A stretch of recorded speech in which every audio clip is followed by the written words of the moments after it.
FM Talk 106.5, the Gulf Coast Weather Authority. The safety is off. There's a round in the chamber. This is Armed Alabama. Sponsored by McCoy Outdoor Company, Mobile's hometown full-line outdoor sporting products and gear store. An interactive talk show discussing self-defense, product reviews, shooting tips, safety, and more. Your calls, comments, and texts welcome at 343-0106. Now, here are your hosts, retired judge and certified NRA instructor Rusty Johnston and certified NRA law enforcement instructor Adam Strange. They're gonna pry these guns right out of my hands when they come to take them away. I believe in the rights that my fathers gave me when he signed the Constitution that day. No misguided president or crooked politician with a greasy pocket be spared.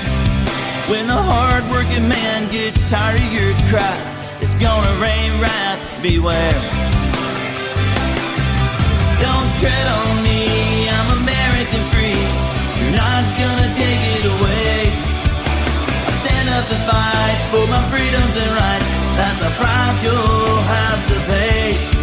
Don't tread on me, I'm American free.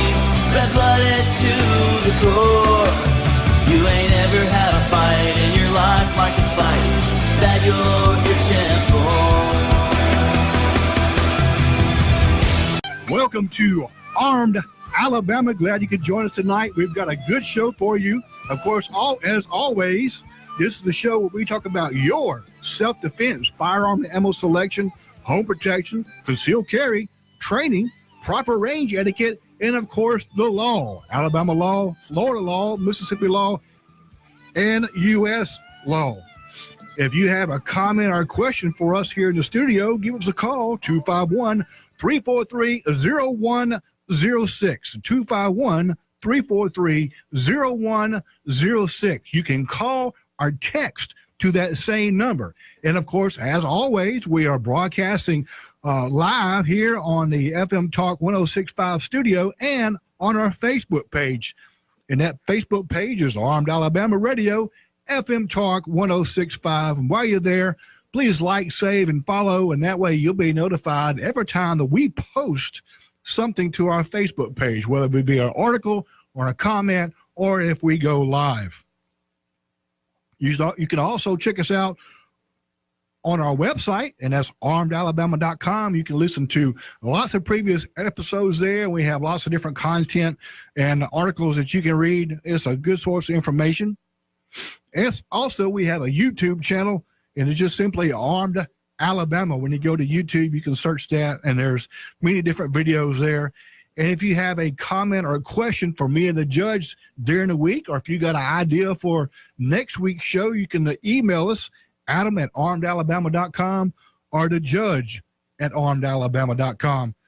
So I want to pick right up where we left off last week, which the more I thought about it, the madder I got. So I'm sitting here in the studio along with Will Case. He's joined us tonight from the Friends of the NRA, and we are locked, cocked, ready to rock. We've got a good show for you and a lot of content. Absolutely. So the first thing I want to talk about was we mentioned it last week during the show, but really didn't get a chance to dive in on it, and that is the ambush that took place right at the Mexican border with Texas, and there was a shootout there, and several Mexican soldiers were killed in this shootout with the cartel, and but you didn't really hear any more about it. It was like a little splash in the news, and that was it. You definitely didn't hear any of the Democrats talking about it. You definitely didn't hear Nancy Pelosi or Chucky Schumer talking about it. And these are the things that Trump refers to when he is talking about border security and having a common sense border security wall. And we went into lots of detail regarding border issues, the statistics on illegal immigration and what it caused and the detriment it causes. And one of those things is fentanyl is a very cheap drug that's manufactured over the border. And fentanyl basically is used to put people to sleep for surgeries or different outpatient surgeries or different procedures. But it's also being used as a party drug. So you have lots of teenagers and young adults are using fentanyl at parties. So they're taking fentanyl and they're, of course, drinking on top of that. And these fentanyl pills are 2 and 3 times, actually, 3 and 4 times more potent than Oxycontin. And it is a plague in the southern states, the states that border Mexico, with California, New Mexico, Texas, and it is big. The numbers of death by overdose that's taking place there, and this is not just druggies and stuff like that are getting hit hard by this. This is middle-class families and their children are getting phone calls from local law enforcement where their son or daughter has overdosed on fentanyl at a party. And this is brought in by the cartel. It's brought in through Mexico. It's brought in across our very porous borders. And what's interesting, I tried to find lots of statistics regarding border security, regarding not just border security, but regarding illegal crime or crime that's committed by illegal aliens. And if you don't believe that search engines aren't skewing the data, go to Google or Bing or one of the other search engines, and you try to find illegal alien crime statistics. And you have to sort through 2 or 3 pages of information there where it talks about illegal crime is not as, or illegal alien crime is not as bad as what Trump says, or Trump is blowing it out of proportion or whatever.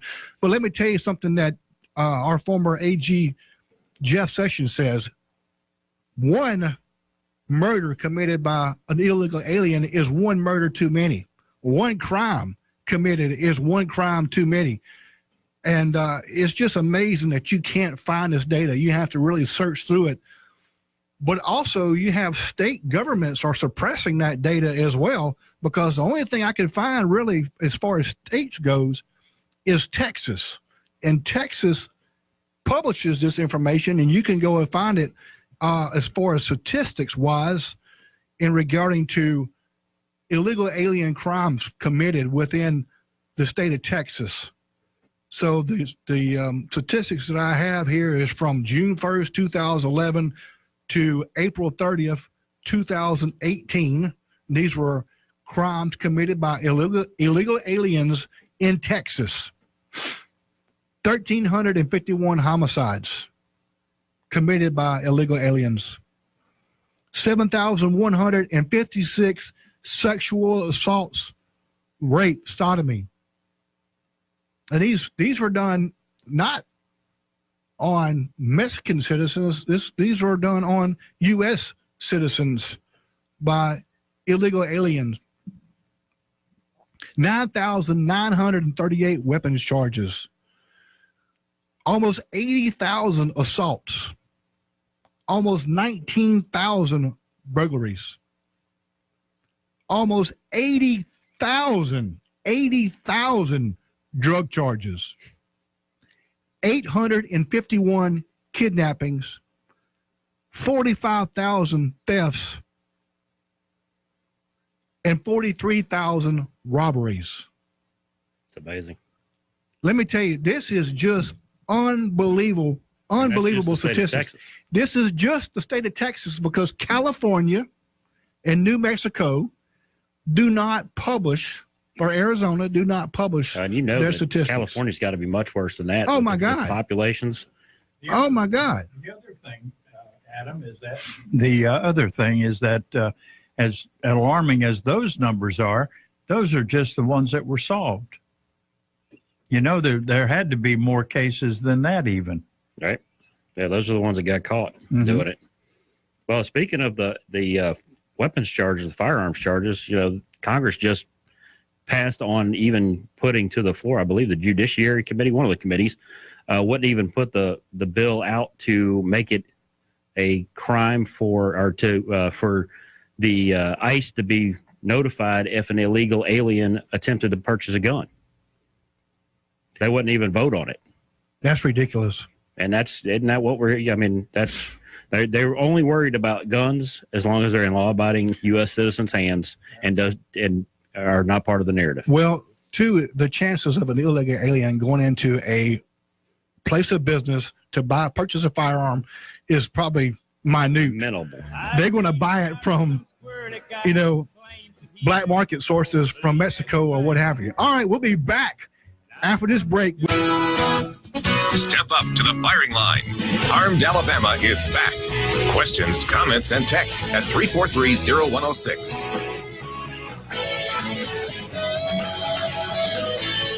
I don't know who you are. I don't know what you want. If you're looking for ransom, I can tell you I don't have money. But what I do have are a very particular set of skills. Skills I've acquired over a very long career. Skills that make me a nightmare for people like you. If you let my daughter go now, that'll be the end of it. I will not look for you. I will not pursue you. But if you don't, I will look for you. I will find you. And I will kill you. Speaking of a particular set of skills, we have in the studio with us here Will Case with the Friends of the NRA. Glad you could join us there, Will. Thanks, Adam. I always love coming on. You know that. Yeah, we love to have you on. So, real quick, you were telling me that of course, the Friends of the NRA dinner is coming up, and you have all the information necessary for somebody to buy tickets and attend the dinner. For the most part, yes. So we had to move it back a little bit because Easter's so late this year. So we moved it back. It throws everything off. It did. Yeah, it did. So we moved it back to August 2nd. That's the last Friday before school starts. Public schools go back to school. And because the battleship is still open later in the summer, the doors will not open until 6 instead of 5:30. So that's the big difference for the event. But it's still going to be auction, dinner, silent auction, all the games. We have a new NRA rep for the area. Gene retired after I think he retired right after our event last year. Yeah, you told me that. Yeah. Which, he did 35 years as a biologist for the state of Alabama's wildlife, and then went straight to work for the NRA, I believe. So he's a well-deserved retirement. But our new rep is out of Mississippi, Bobby Berthelot. Great guy. Very passionate about our organization and about our mission, and does a few things a little different. So we still have our tables available. $750 for the lower table, $1,200, and then the table of the year this year will be $2,019. However, in years past, the table guns that you could pick from, we only had 6 or 8 guns. This year, the list is going to be closer to 25 to 30 guns you can choose from. And if there is a specific gun that you want, all you have to do is let me know what that gun is. It could be anything from a North American Arms 22 to a Barrett 82A1, and I will tell you how much your table costs. And you just have to write me the check, and I'll get you whatever gun you want. But we're going to have, more than likely going to have Naaman's Catering. I have not actually talked to them, but they always do it. And they always do a really good job. I think the barbecue we had last year, we switched it up. We always had the fried seafood buffet, and it was just getting kind of heavy. So we switched it up and went to a barbecue buffet last year, pulled pork and chicken, I believe. Big hit. I think I only had one person that complained that we didn't have the fried seafood, but I don't know if everybody knows, but let me throw this out there. Last year's event was so successful that we became a high caliber committee again, which means we netted over $25,000 last year for the first time in 6 or 7, 8 years, somewhere around there. So not a bad increase from 11,000 to 26,000 over a 1 year period. Wow. And tell our listeners real quick what that money goes to.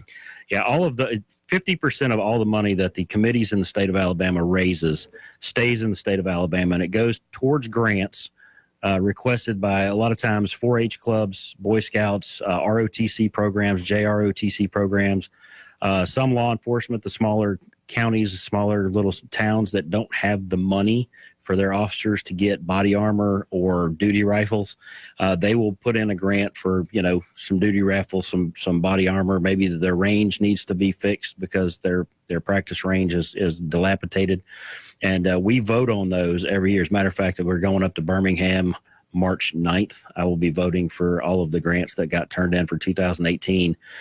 The other 50% goes to the home office, and that goes towards the YES program, the Eddie Eagle program, which you're familiar with. Mm-hmm. The YES program, and I want to get this word out big time this year, because the YES program is the Youth Education Summit that happens up in Washington, D.C. They take 2 junior or senior kids, I believe 16 to 17 years old, each year from each state, and they take them to Washington, D.C., and they put them through a week-long kind of convention and teach them how our government works. They elect president, a vice president, speaker of the House. They do the entire government. Heavy on the Second Amendment, obviously, but it just is a great, great thing. And last year, the state of Alabama did not have one applicant. Really? Turn it in. Wow. So it's open to anybody. Junior, senior in high school, 16 to 17 years old. Anybody can apply to it. You can go to friendsofnra.org and look that up. And I would highly recommend anybody that has any children that age, any kids. To children or grandchildren or whatever. Anybody. And that's a shame that we had, if you can have 2 applicants from each state, and then we didn't have any from Alabama. Not one. So Not one. That's something I didn't know that. So that's something I definitely want you and I to work together on to address that. Oh, it was heartbreaking actually. That's me. something absolutely. I reached out to everybody I knew that had kids that age. Look, and it's free of charge. Everything is paid for. They'd have to, they don't have to take any money. No, because when I went to, I didn't get a chance to go last year, but I will go this year. But the previous year, which was, I think it was 2017, I had a chance to go to the NRA convention when it was in Atlanta. And man, we had a ball. Yeah. But I if you remember, on our Facebook page, and I think they're still probably there, I had actually had a chance to interview one of those kids. Right. And she was actually, I think she was from Arkansas. I can't remember. It's been a couple of years ago now. But wow, man, I mean, she was a little dynamo, Absolutely. And she was so stoked to be a part of that program, so. Right. Well, I mean, we talked about this before.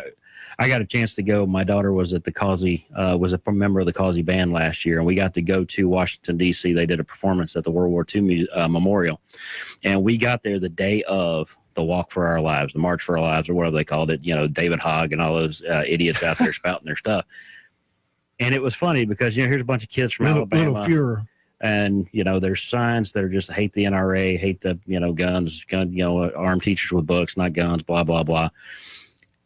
And people ask me, well, being who you are, owning a gun shop, being a huge Second Amendment guy, part of the NRA, how did you feel about that? And I said, I thought it was fantastic. I thought it was absolutely fantastic because my daughter got to see our government and our freedom in action. That's what we are all about in this country. I might not agree with their message, but they had the freedom to be up there speaking their message. They didn't have the crowd that they claimed they did, obviously. I know CNN, I think they said 800,000. They had probably more than like 200,000. But I just thought it was fantastic that those kids got to see our republic, our democratic republic in action. And but getting back, the Friends of NRA, we are dedicated to getting our youth involved in the shooting sports to try to continue to educate kids and maintain our Second Amendment, because the only way we're going to keep our Second Amendment rights is if we get the youth involved and get more of those individuals involved. Right.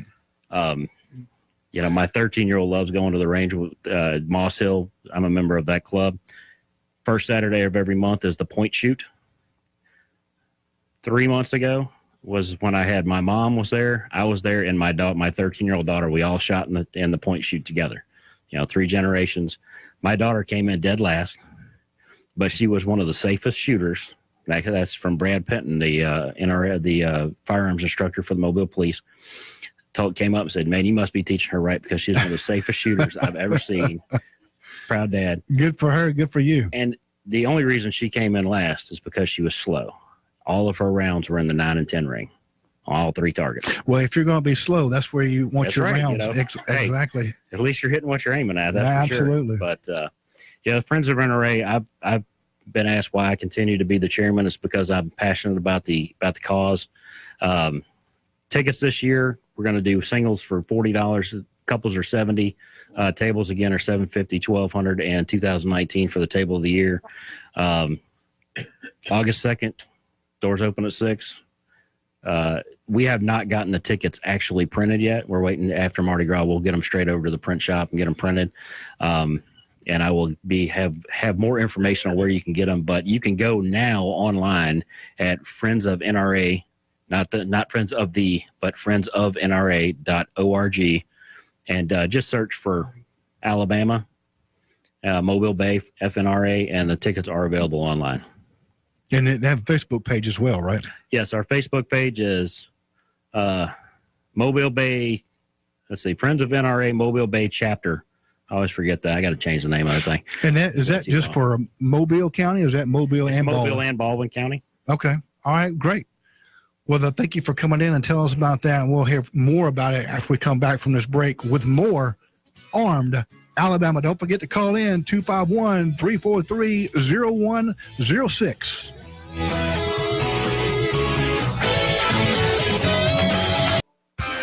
Step up to the firing line. Armed Alabama is back. Questions, comments, and texts at 343-0106.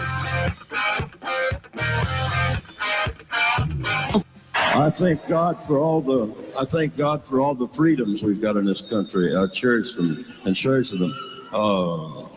Even the rights to burn the flag, I'm proud of those rights. But I tell you what, we've also got, let me tell you something. We've also got a right to bear arms, and if you burn my flag, I'll shoot you.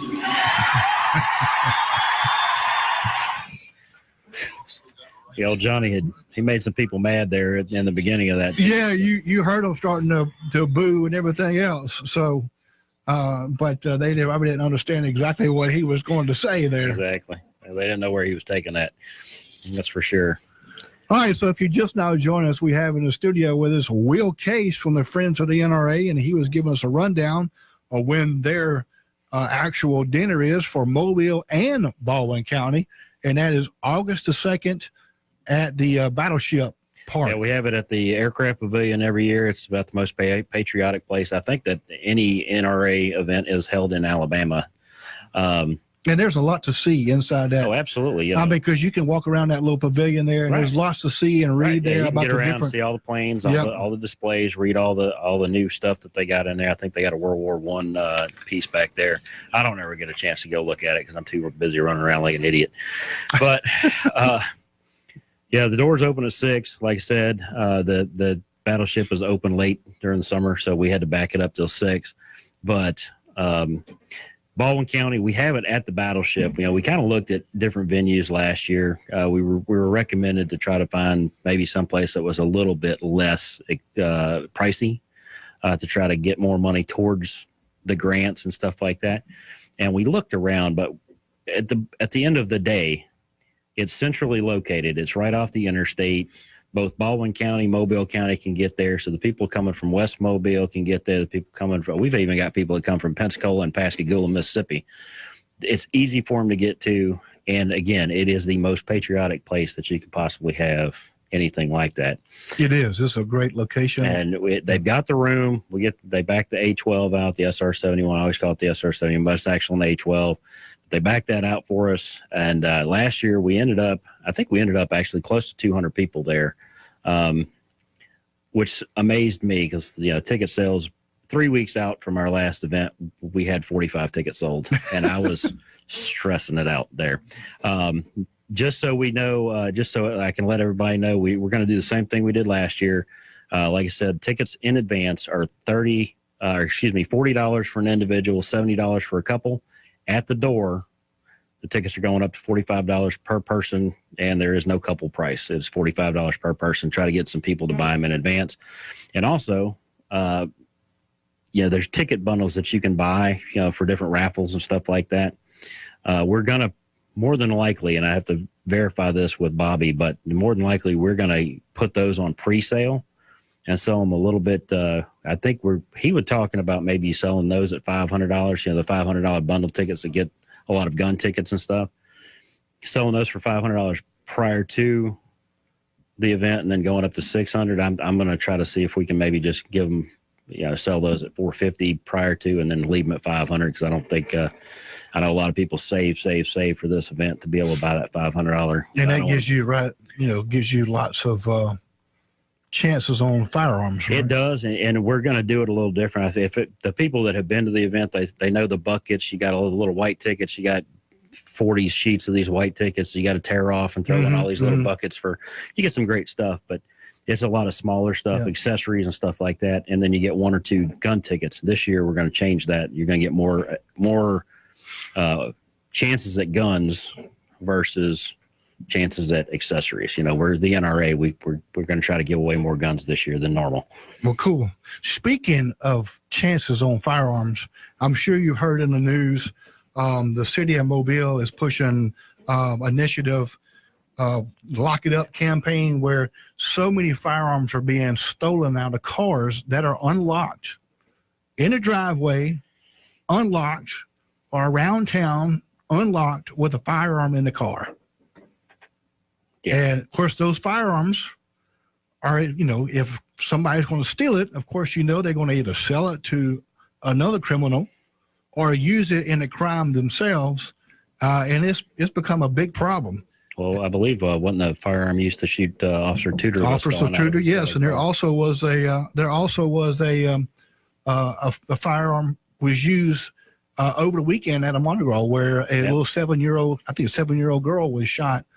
So I mean, not life threatening though. No. She didn't pass, but thank goodness, it was not life threatening. But if you have your firearm, if you're carrying it in your car, it means you have a concealed carry permit. So if you have a concealed carry permit, you should be having that firearm on your persons. Yes. And carrying it. That's the whole reason for that permit. Now, there's a flip side to that. The flip side is there are places here in Mobile, certain municipalities and stuff that you can't carry your firearm in, or a place of business or quasi businesses like the Sanger Theater. You can't carry your firearm in a Sanger. You can't carry your firearms in other buildings, but that's because they follow the Alabama law, which says that to not permit somebody carrying a firearm, you must have armed guards and a security checkpoint, whether it's by metal detectors or whatever. And the Sanger Theater does that. At least the times that I went and checked, they do that. I can't speak to every time that they open the doors. But also you can't, most employers around the Mobile area, especially downtown, may not allow you to carry a firearm inside the workplace. So you're left with carrying it or leaving it inside your vehicle. Yeah, but you can at least lock the car. You can at least lock the door. It up, get a lockbox, put it in your car. They sell lock boxes that have the wires where you can wire it in. There's a lot of cars nowadays. I know I got one that actually has a box within a box. Within the glove box. I mean, so you can lock that, you can lock the glove box, and you can lock the car. To me, that's just responsible gun ownership. It is responsible gun ownership. If you have that firearm, you're responsible for that firearm and every round that's in that firearm. Okay. That's just a terrible thing to know that your firearm was taken out of your vehicle because it was unlocked and then used in a criminal act. Yep. So, all right. So we have Dennis is on the line. Hey, Dennis, welcome to Armed Alabama. Thanks, Adam. Thanks for taking my call. And we appreciate you calling in, and we appreciate you listening. I always see you on Facebook chiming in all the time, so I appreciate that. Thank you. All right. Hey, we enjoy the program. But I want to thank Will. Will, we appreciate all you're doing for the Second Amendment rights for Alabama, and we just appreciate you, man. I appreciate you, Dennis. Hey, Adam, I ran across a video today on Facebook, and it was from Team Sheriff out of Mobile County. They had posted a video of where a homeowner, a couple of thugs had pulled up and tried to enter into the front door of their home or his home. And actually, he came out as they were, getting back in the car and trying to escape. And he actually fired a shot. There's some discrepancy about how many, but it looks like, according to what Mobile County said, he only fired one shot at him. And I was thinking, and I guess not sure what y'all's thoughts are, but I was thinking if somebody's, not entering your home and they're trying to, leave the scene of the crime, do you have the right to shoot at them? That's a good question, Dennis. And believe it or not, over the years, when the judge and I are giving classes and stuff, a lot of times that question comes up. And of course, our answer is no, don't shoot. Yes. Yeah. They're not breaking into, now, if they were trying to break into the front door, then absolutely, you have that right. If they're trying to break in the door, so if they're trying to break it down with an axe, or they're trying to wedge the door open or what have you, but you definitely need to identify that there is a threat, and it's not somebody just trying to come in the door. Whether it be a family member, I couldn't tell how many times I heard stories where a family member or a friend of a family that had a key to the house was unlocking the door, and maybe had jimmied it a little bit too much, trying to get that key to fit, middle of the night or whatever, only for the occupant of the home to shoot through the door and it be a family member or a family friend. So you have to identify that there's a threat, and that is probably the worst case scenario as far as going outside your home to confront a threat. Or a perceived threat. Now, where those individuals a perceived threat, I don't know. I wouldn't think so if they're getting in their car and they're leaving. Is that the clue that they're moving away from you? Yes.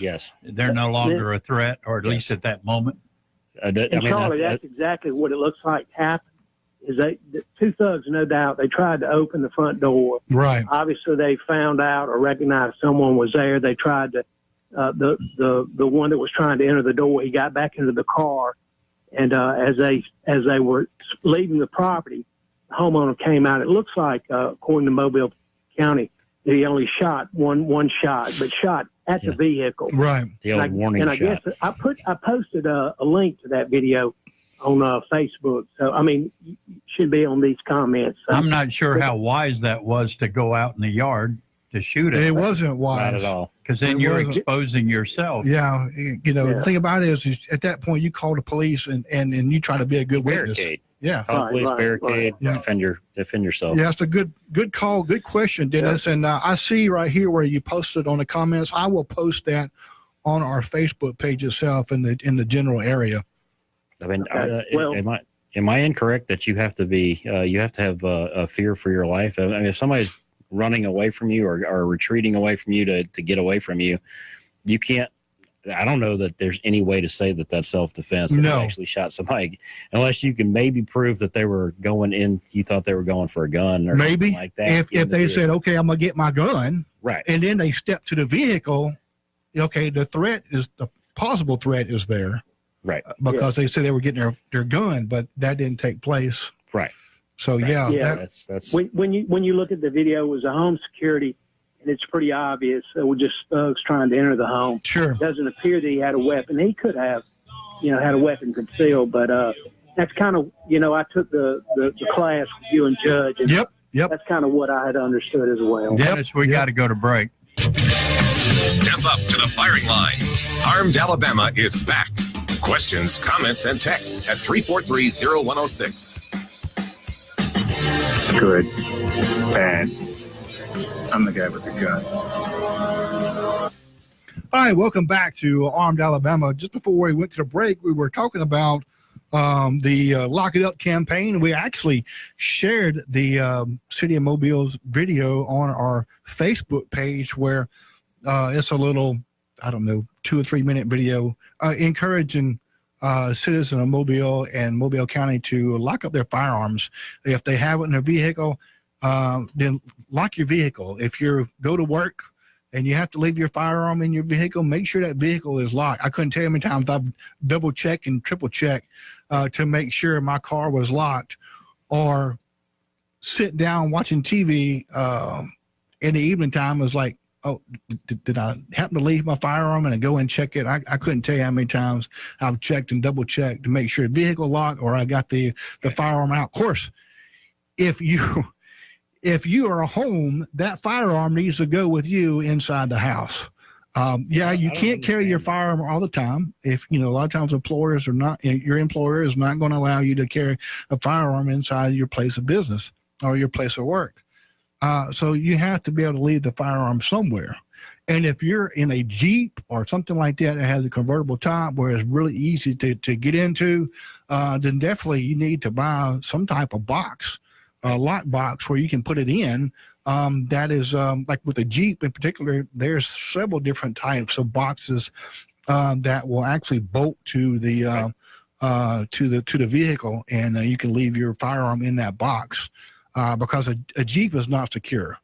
And basically, locks anyway are to keep honest folk honest. Really. Adam, at the end of the day. On a similar note, if you keep your guns in a safe in your house, I don't know if some people just leave their safes locked all the time. Yep. If it's for storage, but particularly if there's not going to be anybody home during the day, you may want to make sure that safe isn't available, because somebody breaks into your house, then they're going to get your firearms and commit crimes with them. Yep.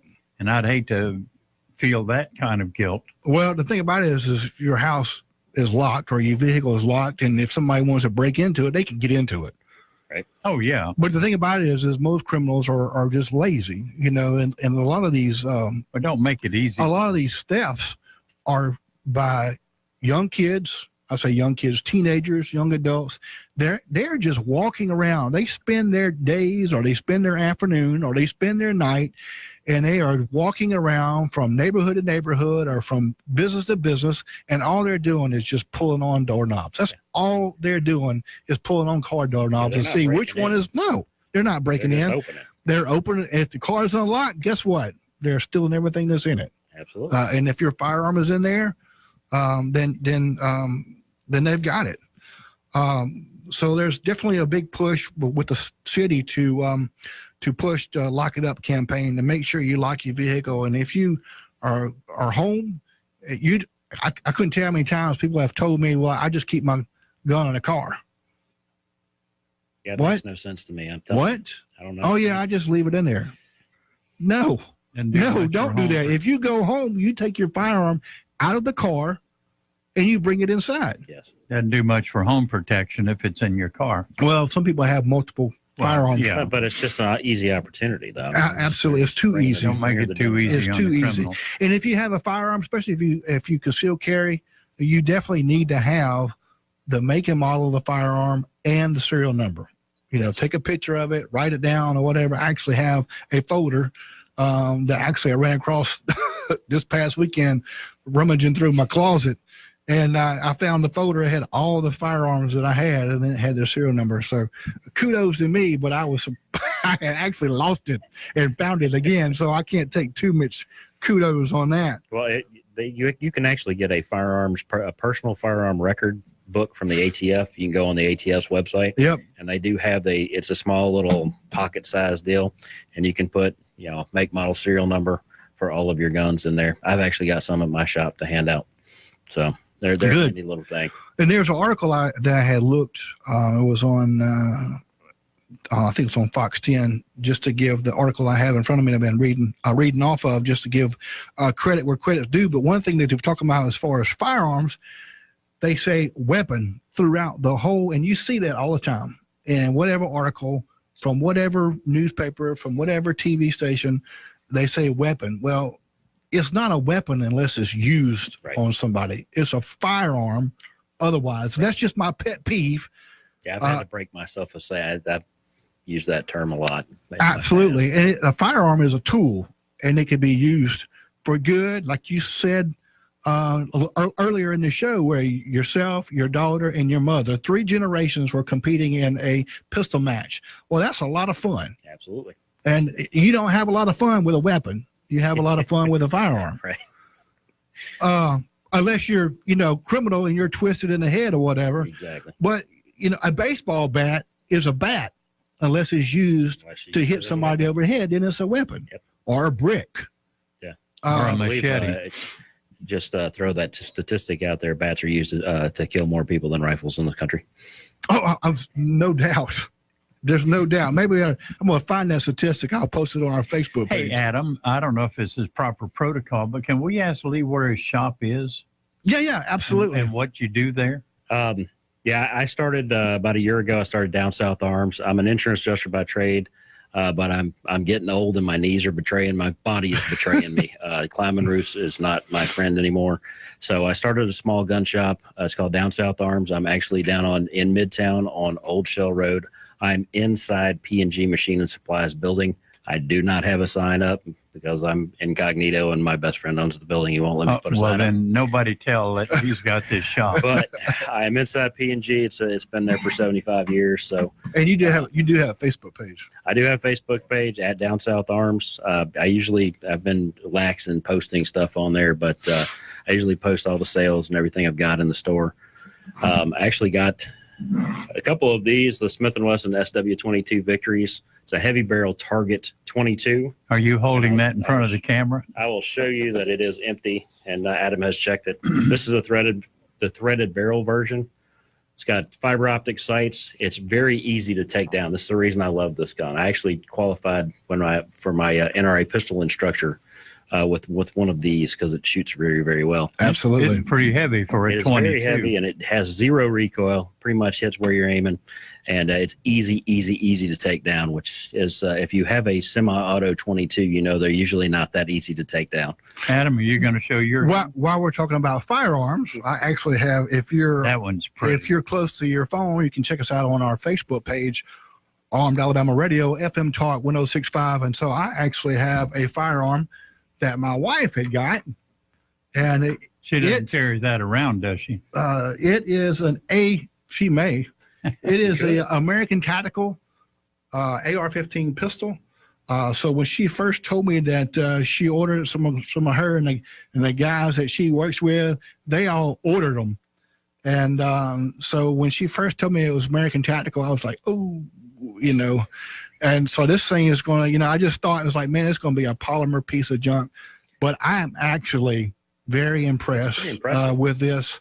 It is polymer, but it's I forgot how they refer to it. It's a the lower's polymer. The lower and the upper. The upper's polymer. Yeah, but it's a very, very strong, very dense polymer. It's not like what you're used to thinking about. With a polymer handgun or whatever, and this stuff is very, very dense, and it actually has has metal inserts in the upper, so that's and the lower too, where the buffer tube goes. It's reinforced. That's where you really got to worry about. Absolutely, and then of course with the trigger group, but this is a pistol, so it doesn't have a stock on it, but it's really neat. I like what surprised me was the flared magazine insert. So nice. I have a magazine here. You can see the firearm is empty, so the magazine just in and out very easily. So it's quick to do a magazine change. But I was quite impressed with it. All right, so if you had a chance to see that, don't be shy if it's an ATI. It's really cheap, but it's a really, really good inexpensive, firearm. Not cheap. Yeah, inexpensive. All right. It's a show. Can't believe it. So check us out next week for our next show, Tuesday, 7 p.m. Glad you could join us. Fat Tuesday? Yep, we'll be here.